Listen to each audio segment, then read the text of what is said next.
পর্যায়ে কন্ট্রোল করা যাচ্ছে না।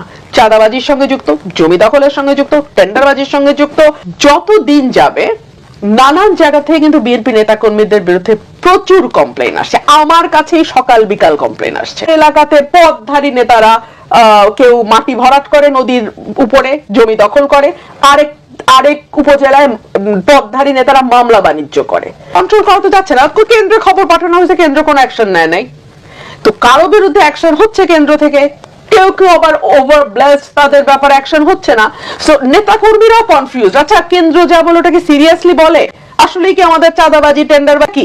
আর পলিটিক্যাল পার্টিগুলো তো এই মানে বিগত 30-40 বছর একটা প্যাটার্ন নিয়েছে।